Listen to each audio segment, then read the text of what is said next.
Thank you for coming. I'm Susan James, Assistant Director here at Bayliss Library. And I just have a few thank yous and a few mentions of events coming up, and then we'll get on with the show.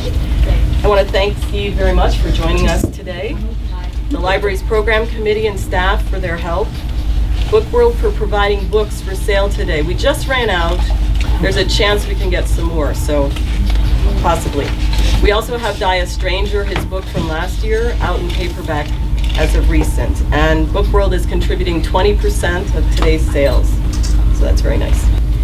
We're pleased to have Steve Hamilton with us today on his Let It Burn book tour. He'll be at other Superior District libraries next week, Monday at Rudyard and Tuesday at Curtis. And later today, he's at the bookstores in town. Let It Burn is his 10th, I believe, 10th Alex McKnight mystery from his award-winning series of novels set in the UP. In 2006, the Michigan Library Association presented Steve with the Michigan Author Award for his work. This is Steve's 7th appearance here at Bayliss. Please join me in welcoming him back.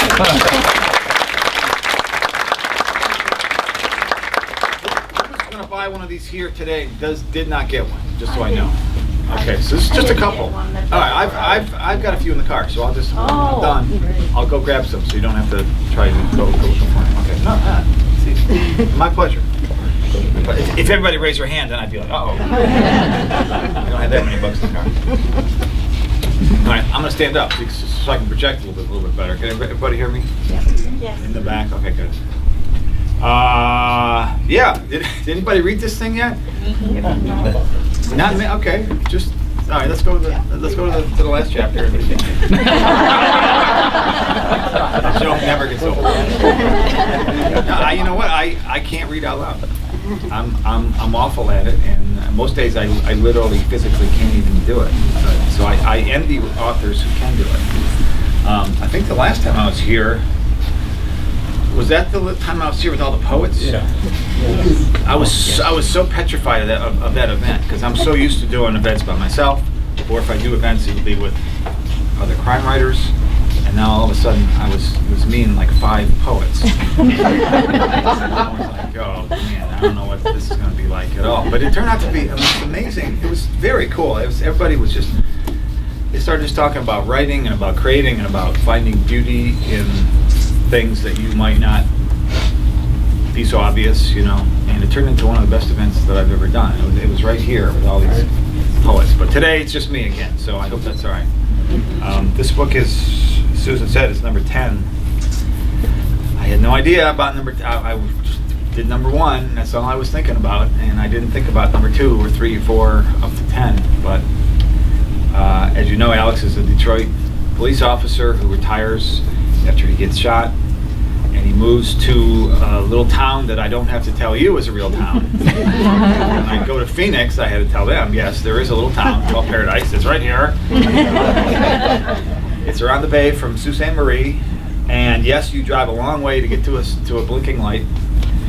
And yes, they did get like 6 feet of snow one day back in the 90s, which is hard for people in Phoenix to relate to. It was 120 that day. It doesn't get to be 120 here. There you go. Certainly not today. But you know, the whole idea of the first book was that he leaves Detroit, he goes to the loneliest place he can find. So it's got to be a place that I know well enough to write about. I've never been to Alaska. I've never been to the way up in the Yukon territory or anything, so I just figured, where's he going to be? That's all I had for that first book. He's in a cabin by himself. Where is he? And I thought, growing up downstate, and I always admit in every event up here that I am a troll at heart. I was not born up here, but we came up here all the time, so I got to know. You cross the bridge, and it's like a whole different world up here, right? Like I'm telling you. Everybody's, everything's different. Air's different. People are different, mostly in a good way, right? A little more drinking up here, maybe. A little more snow. In a good way. Winter lasts a little longer. Summer, That's a little short. a few days, maybe. If you get a summer at all. which makes the summer up here, when it is summer, the most beautiful thing I've ever seen. And the fact that it's so short almost makes it more beautiful. If that makes it weird kind of. It's like a bittersweet. It's like, here's summer. It's so fleeting. And when you have it, you have to grab it.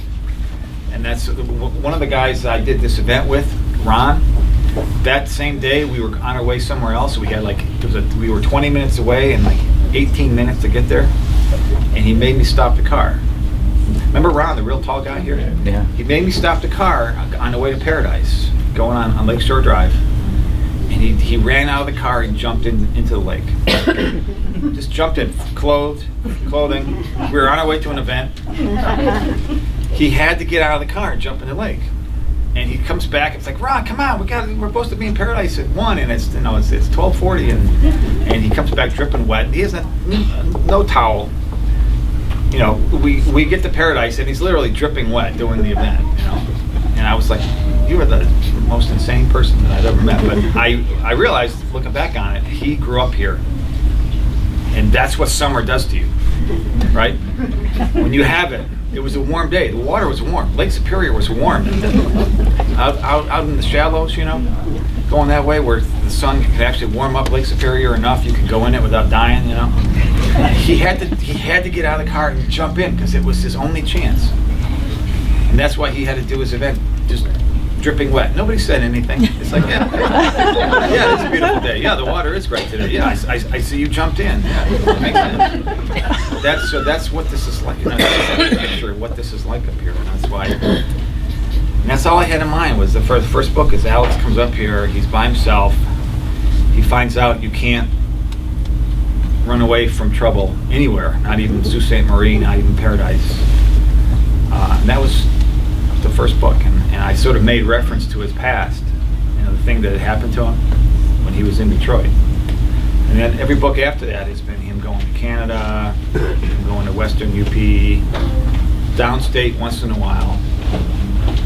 But there was never a book where he really went back to Detroit and really looked at what had happened in Detroit since he left.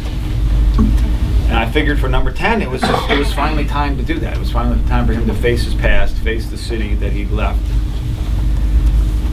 And so he gets a call from an old sergeant, and he decides, I'm going to go down to Detroit and have a drink with this guy and see my friend Janet at the FBI. And he's got a couple little reasons that all add up to him going down there. And he goes to Detroit. And I finished this book in like January. And I didn't mean it to be so topical, but he goes to Detroit and he drives around and he sees what he sees. If Detroit was doing great, he would have seen a city doing great, but that's not what he saw. So I had to follow the story and show him driving around all these empty, abandoned neighborhoods in what was once one of the greatest cities in the world. It was once the greatest manufacturing city in the world. It was, you could argue it was the city that helped win World War II. The most private home ownership in the world was in Detroit at one time. The first paved road in the country is in Detroit. Some of us might have grown up there or been born there, like me. I was born in Detroit. My mom went to college there. My dad worked at the Hudson's in downtown. Who else grew up in Detroit or around Detroit? I mean, you found your way up here. Born in Detroit, right? So you know what it's like. You know what it was like.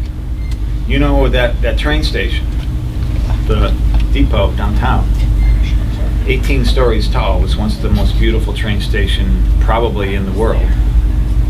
My dad tells me stories about his grandmother taking him to the station. That was the big day out. It was just this big, ornate sort of Greek revival, Beaux-Arts, I think they called it. It was the most beautiful thing he'd ever seen, was that depot in downtown. And you've seen pictures of what it looks like now, right? I mean, it's a famous picture. It sort of stands for the whole city. It's a bombed out shell. You can see right through it. You see right through the Canada. I mean, it's just the most heartbreaking thing to stand there and look at what this building has become, and you realize this is the city right here. You can turn around and see the rest of the city, but you can sort of sum it up right there. So that's what Alex sees when he goes down there, and he can't help but just be stunned by it, just like I was stunned every time. I was there 2 weeks ago, and I drove into Detroit, and the first thing I saw was a billboard, and it was a man's face on it, and the billboard read, "Do you know who killed my husband?" It was the man's wife had rented this billboard to put her husband's face on it to try to solve his murder, because they're solving approximately 8% of the murders right now in the city. It's 911 calls take about an hour now. It's like 10 minutes is the national average. It takes an hour in Detroit.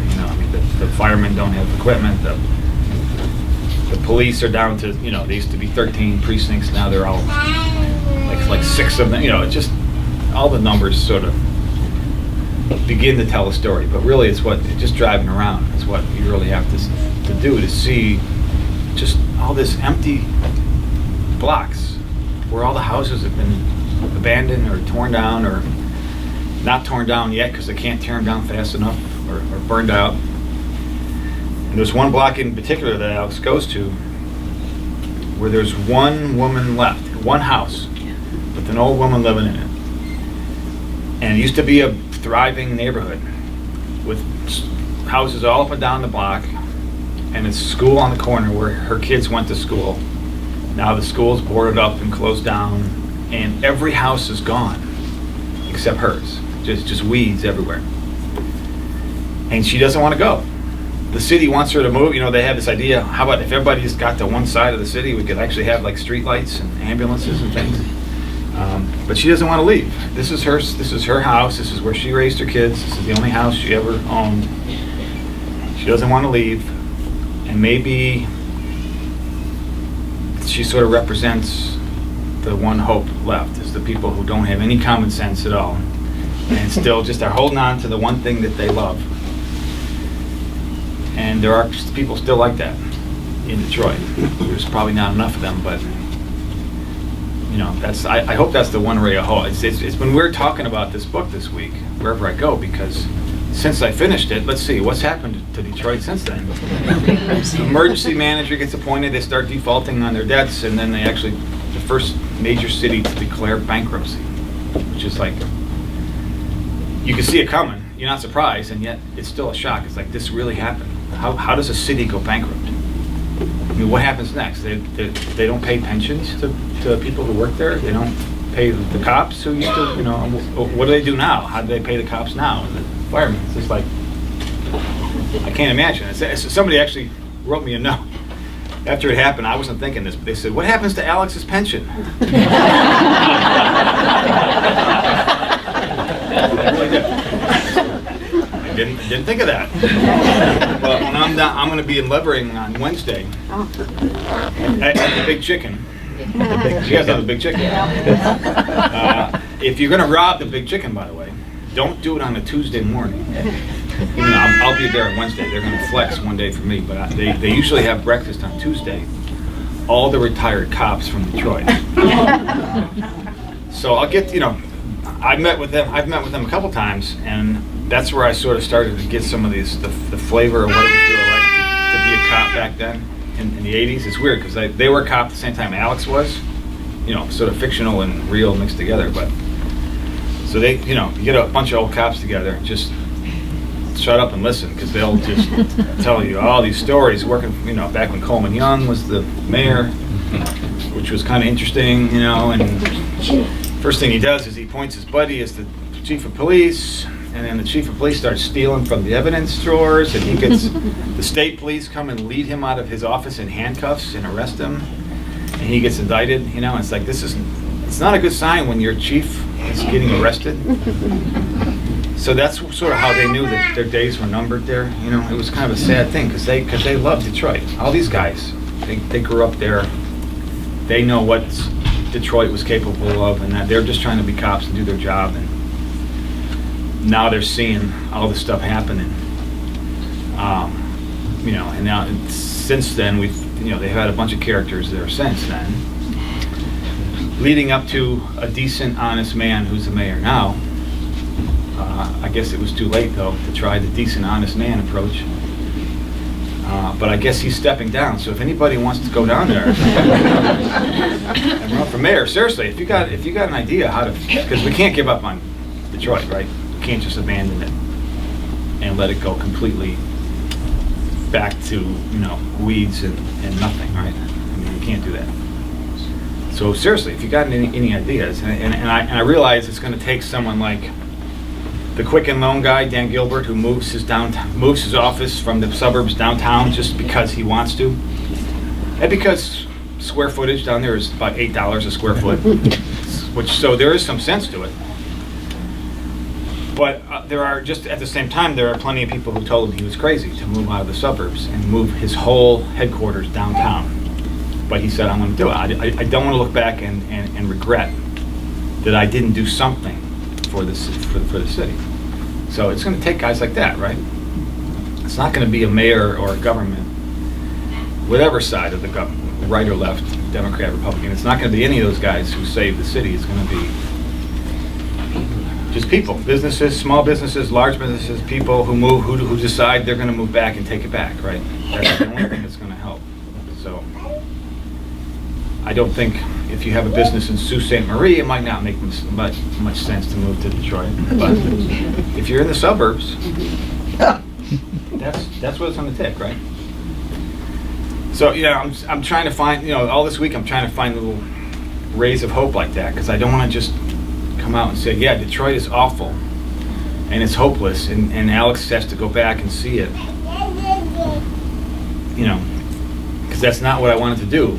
And yet I did have to follow this story, because Alex goes back and he sees it and he follows up on this old case that somebody was put away for murder, and he goes back and he thinks that maybe it wasn't quite as simple a case as he thought, and it just goes from there. And that's Alex number 10. going back home, finally.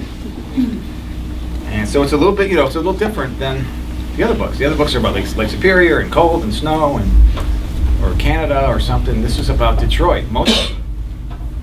Although he does, of course, live in paradise still, and he comes back up to Sault Ste. Marie and he finds his old friend Leon, who's working at an establishment called the Sioux Brewing Company now. Go back there. So Leon's working with you now, right? You're still there, right? Yeah. Okay. Leon's always got a different, he was selling snowmobiles, he was doing all this stuff. I figured he deserved a little bit better job. And it is a really cool place. And they do brew really good beer. And Alex knows about good beer. We don't have to argue about the Molson thing, do we?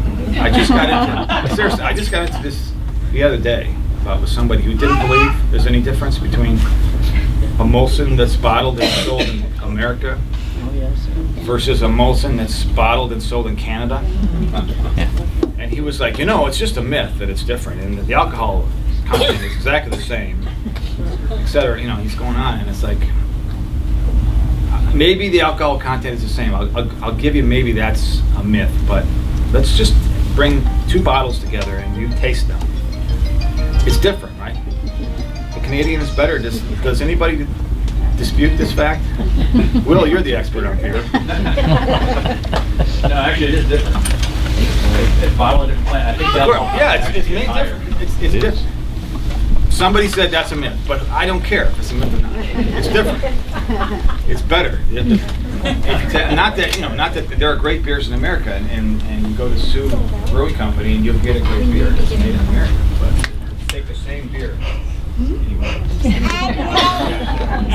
Big argument. It's just like in Germany. Normally, I'm the most. You point out an error, I'll get the wrong Blake. Famously, I'll get the wrong ammo and a gun. I'll get the wrong something, and then I'll say, "Thank you for the correction. You're hired." Next time I'm writing the next book, you're going to read it first, so I don't make a dumb mistake. But when somebody says, there's really been two things. The guy who says that the beers are the same, he's wrong.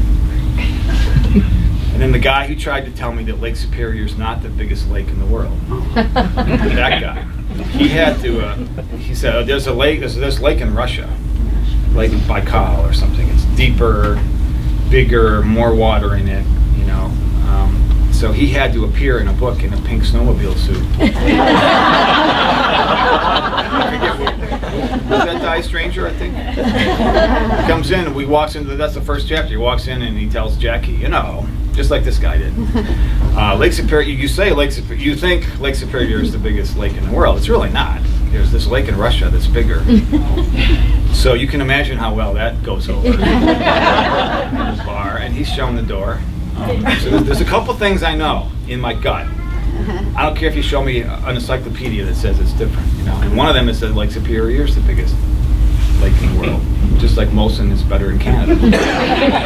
Everything else I can get wrong. You can go ahead and point out my mistakes, and I will just do it early enough I can fix it in the paperback. Don't tell me years later when it's already out there. Ooh, pardon me. Anybody have any cool questions or? Come on, somebody's got it. Yes, ma'am. Is there going to be any kind of romance for Alex? Well, you read this book. Read this book. He's got this agent, FBI agent in Detroit that he met in the last book. Actually, I guess he met her 2 books ago, and he met her in Misery Bay. So read that. Yes, ma'am. Are you working on the next one? I'm going back home to work on something next. I still don't know exactly what it's going to be, but I do know that I will always go back to Alex. If I do something different, like the lock artist, say, I will. When I'm done with it, I'll be dying to go back to see what Alex is doing next. So even if I do It's a great book, by the way. Thank you very much. Yes, sir. One thing I like about your books is you seem to capture the mystery of why we like to live here, without saying people live here for these 10 reasons. Right, without being obvious about it, or without turning it into a cartoon. Youpers with the funny accent and the beer, which is just wrong. People up here are smarter and better looking. every good thing you can think of. The best people in the world are right here in the UP. How's that? You're right. It's a special person to live here year round. I especially love the people who retire up here. Yeah, I mean that's great. That's so on paper. It seems like you're insane. But I get it. I can see doing that. I would never, you know, the day I moved to Florida is the day that I can't think anymore and somebody just puts me in the back of a car and takes me there. I'm never going to move to Florida voluntarily. But I would retire up here. Heck yeah.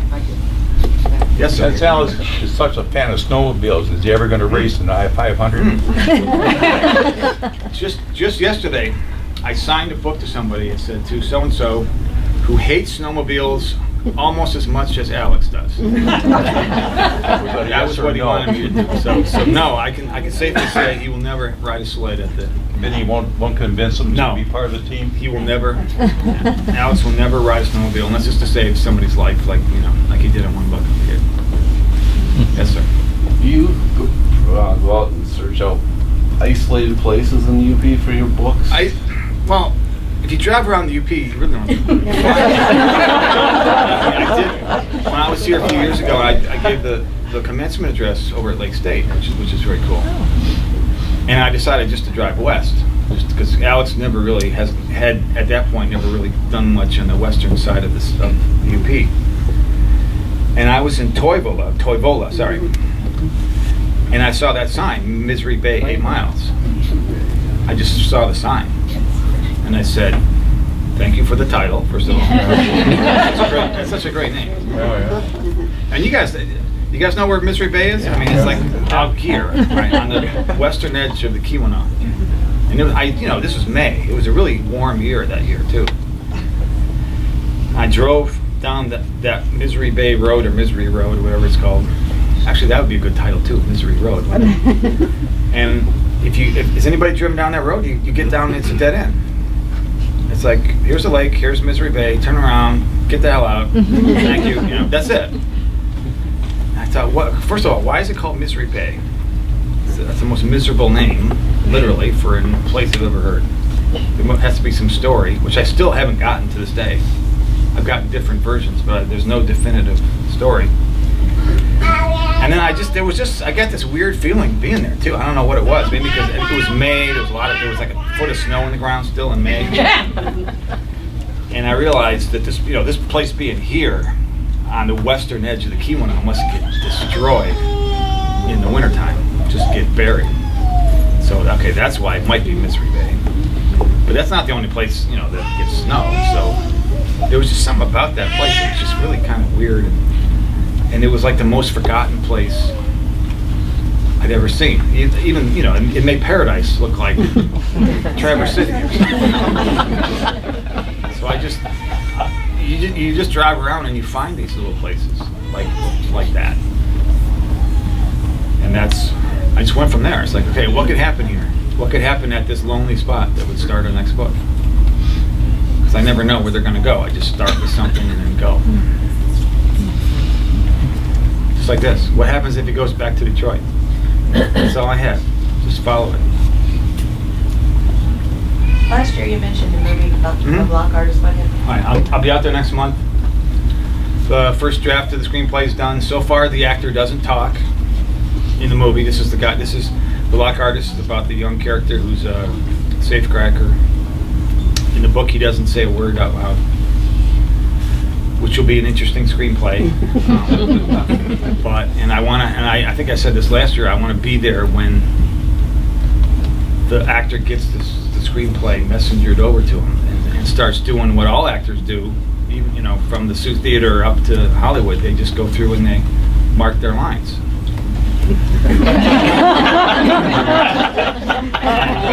And right now he has no lines. He's in every scene. Every scene he's in it, but he has no lines. So I want to see the look on his face when he realizes it. Would you talk about the title? The title of what? The book. Let It Burn. No, it's just like, titles are funny things. You either have them or they come later. Or he was just, when he's driving around Detroit, he's thinking about back on Devil's Night when they burn houses down. And so if you're a fireman, you're real busy. If you're a policeman, you're real busy that night, because that's sort of like all hands on deck on Devil's Night. Anybody who can go out and help goes out. It's the busiest night for law enforcement in the city is Devil's Night. And it's just sort of a random thought he had. It's like they put the fires out on Devil's Night, but as he's driving around all these years later, it's like somebody just said, "Let it burn." And that's where I realized, that's where I got the title. I just sort of that feeling. That's what somebody sort of seemed to say about the whole city. Just let it burn down. That's, which is not a real cheery thought, I realize. But. When I saw the title, I thought about the riots. There's a little bit, there's a little connection there you might make. It wasn't intentional, but I realized you could make that, and that's, I was 6 years old, so it's not that vivid in my mind, but if you're a little older, you probably do make that connection. And that's okay. Did you know how far Detroit had deteriorated when you started? I knew it on paper. I knew the numbers, the population being less than half of what it was, being 1900s level, and I knew, 1/3 of the schools. It's like the kids in school are 1/3 of what it used to be. But I didn't really feel it until I came back and drove around, because numbers only tell you, you don't feel it in your gut until you drive around the city and see it. So it wasn't until I came back that I really got it, because I knew what it was. I'm old enough to know that the downtown Hudson's is where the real Santa Claus was. And the elevator, with the lady announcing what's on each floor, and going to Tiger Stadium to see Al Kaline and Willie Horton play, and the Olympia to see Gordie Howe play hockey. So even though I was a kid, I remembered Detroit. to drive around it now, it just hits you right in the gut. Did you ever get your U of M basketball tickets? No, I did not. Oh, so they won't be characters in your book. Didn't have? No, it's okay. Nope, nobody gave them up, huh? But I'll go to a game this year, though, I'm sure. Yeah, I was wondering if you got any books on, for the digital ebooks and. They're all on ebooks. All right. They're all on audio. They're all large print. They're all in the UK. Some of them are in different, Block Artist is in like 30 languages now, which is kind of weird to think about. Yeah, no, they're all there. At what point in your writing of this book did you visit Detroit? I had Before or during or? both, everything, before, during, and after. Because I get back a lot. I do live in New York State now, but I get back 3 or 4 times a year.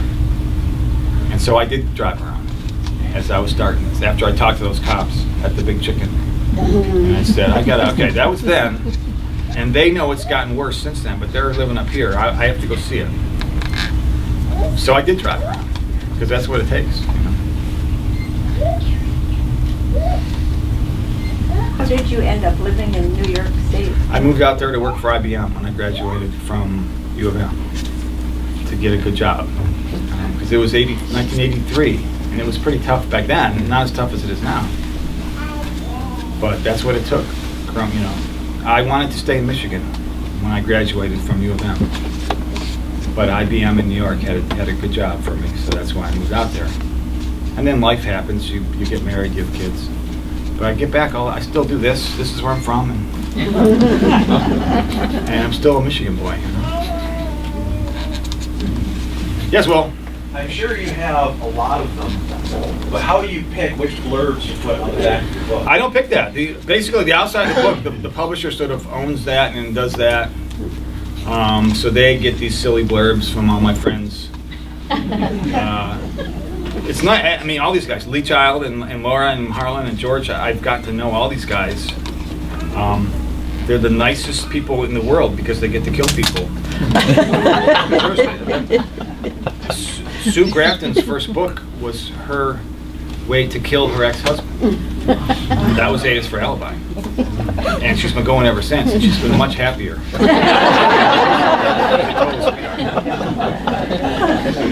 This is a good example of a good cover too. I wish I had all the bad covers to show you, because you never see them, because we sort of say, no, please, not that, and then they finally get something up. Okay, but there's an artist there now who gets it right every time, the first time, because he got a cover called, he got a title called Let It Burn. So a bad artist does what? He puts a house on fire on it. And this guy knows not to be so literal, and yet there's still fire. The tracks are glowing. He knew there was a train station involved, so he incorporated the idea of flames and fire with the trains without showing you flames. So that's this is how you do a cover, finally. Thank God, somebody gets it. Because I swear, a couple of years ago, the first cover that I saw would have been a house burning, it's like flames went out. So. Oh, sorry. I thought that was coming from the. Yes. Sorry about that. It's like calypso music. It's all right. Nobody's asked about. All right, The Lock Artist is going to be a movie. I actually even had Nick Childs here, another tall guy.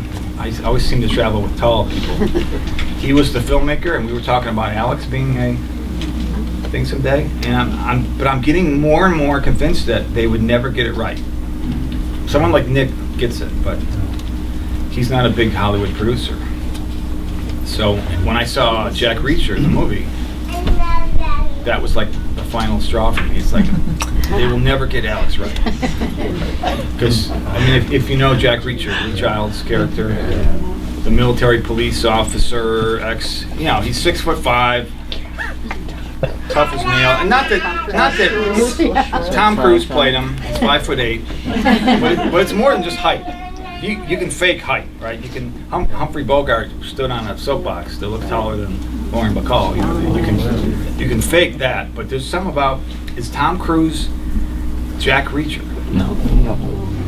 It's not, right? And yet, you sort of see, they had to get him to play him. Because you can't get an unknown to star in a major movie. Nobody would make that movie. You can't get Daniel Craig because he's James Bond, right?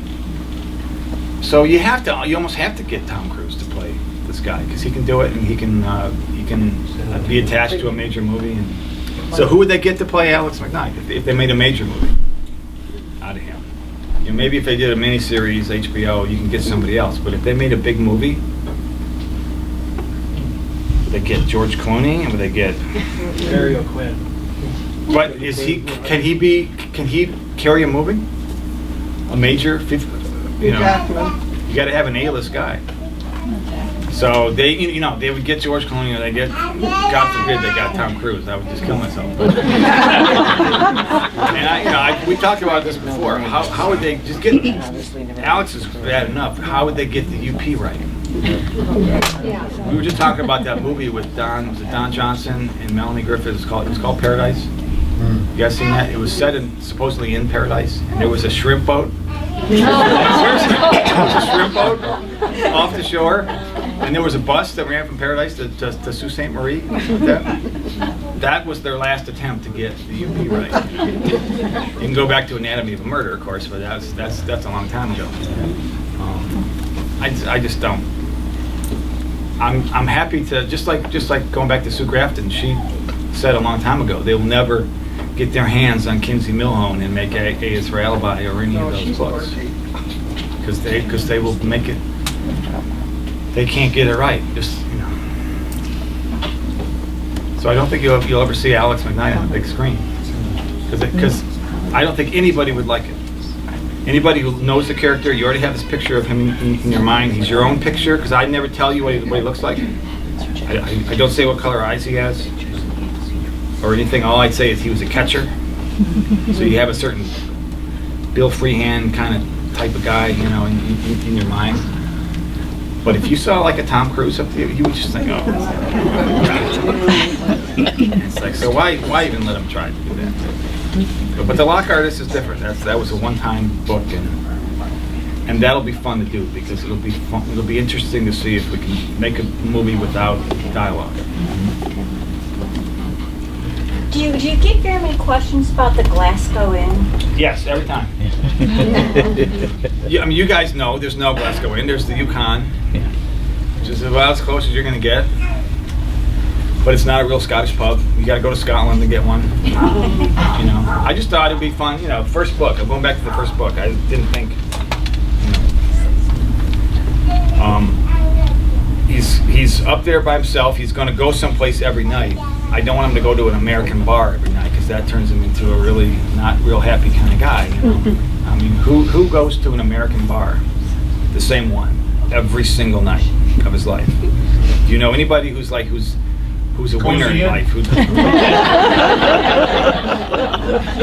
It's just the most depressed. It's like, oh my God, I can't even. It's like I barely knew this character then. But it's like I can't do that to him. I can't make him sit at a bar and stare at his own reflection in the mirror every night because that's just like too much. So I said, what if there was, I don't know, a Scottish pub from some Scottish guy from Glasgow came to Paradise, Michigan, of all places, and opened up a pub. And if you've been to Scotland, you know that the Scottish pub is a place you could go every night, quite happily.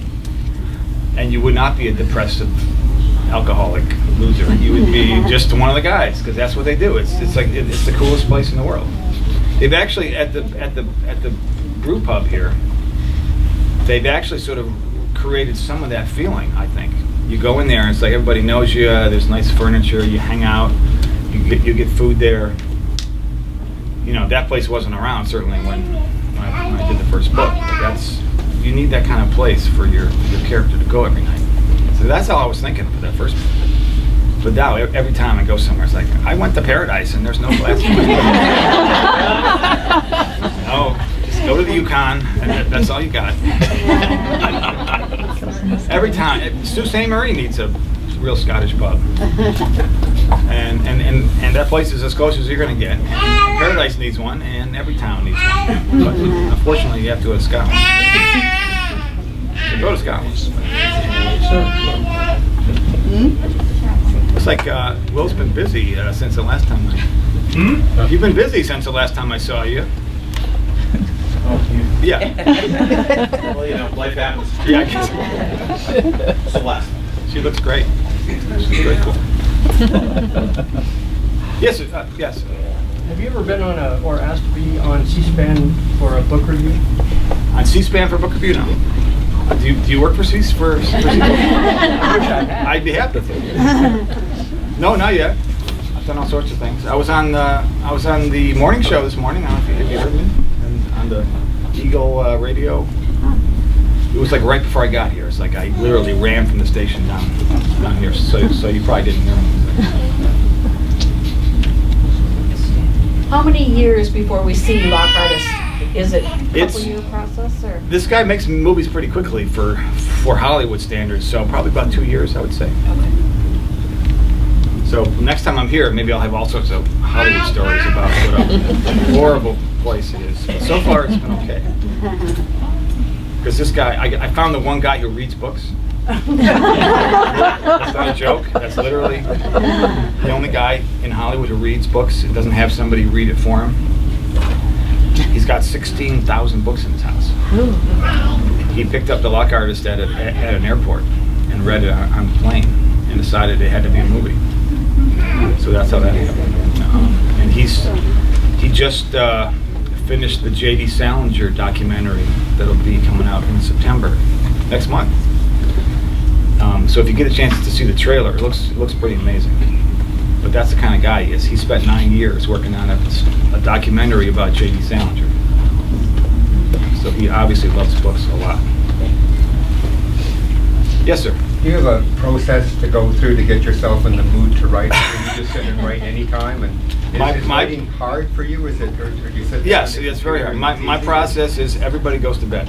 Okay. That is literally what happens. Everybody goes to bed, and it's like, and I go upstairs, and next to my workstation I have a red Lego brick to remind me what I have to do. I don't have to write a book tonight because I can't. But I can do this. I can make a brick tonight. And a few months later, I will have a house because I did it every day. I made my daily bread every day. That's what it takes. Just do something every night, whether you feel like it or not. Do you work at any other job now, or is it just strictly writing? I still do some stuff for IBM. They've been great up until recently when everything was starting to get a little weird there. But there's this, this health insurance, all the real life stuff. It's good to have a little bit of that just to hold on to. But we're getting close to the point where IBM has really gotten strange the last year. I don't want to say anything bad about the company that I've worked for a long time, but I'm not sure what they're doing right now. There's certain parts of the country where your books sell better than others. Well, Michigan, obviously. But it's funny, the first book sold better in California than in Michigan. It took a while to catch on here. The Midwest in general does a little bit better, but it's like, the books. It's funny. I don't even think of it that way. I don't think of books selling everywhere, but I do get. Once in a while, I'll see, and it gets really weird when I see the Swedish version of a book, or the German, or the Japanese, or now it's in China. And I could come here, and we all have this idea of what Paradise is and Sault Ste. Marie is, and that's sort of part of the appeal. You sort of recognize where he's going and all this stuff, and you can tell me that I'm crazy that you can't get from Sault Ste. Marie to Paradise in half an hour. But in Sweden, they don't know anything. They know about snow and cold, but they don't know anything about the place. So it's weird to think of them thinking, wow, that sounds like a weird exotic place, Sault Ste. Marie, Michigan. And I have to go there someday, but in the meantime, I'll read about this stuff happening there. It must be a pretty crazy place for all these crimes. And it's just amazing to think about somebody reading about it in a different language at a different place that has no idea what this place is about.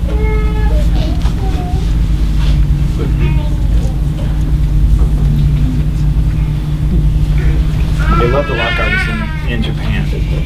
Because it's all about locks and safes and, they love that stuff.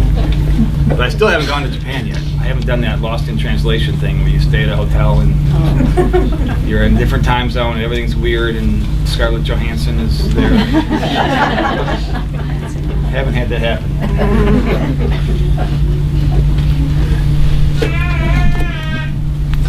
Well, thank you for, oh yes. Who do you like to read? I love to read, there's so many other great crime writers. That's what I've always loved to read since I was a kid. That's why I wanted to do it when I grew up. Assuming I have grown up, I'm not sure, but the standards are so high, you can do so many different kinds of things.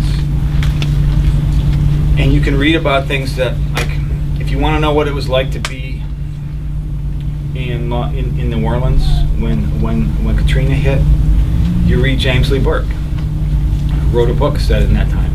If you want to know what it's like to live in Washington, D.C., you read George Pelecanos. I mean, there's so many different kinds of books now. It's not just the inspector in the library with the lead pipe, and it's just about real life. Because that's, crime is such a part of our lives now. And I just love reading. And the one guy, if you made me pick one guy to read, I would read Daniel Woodrell. Woodrell.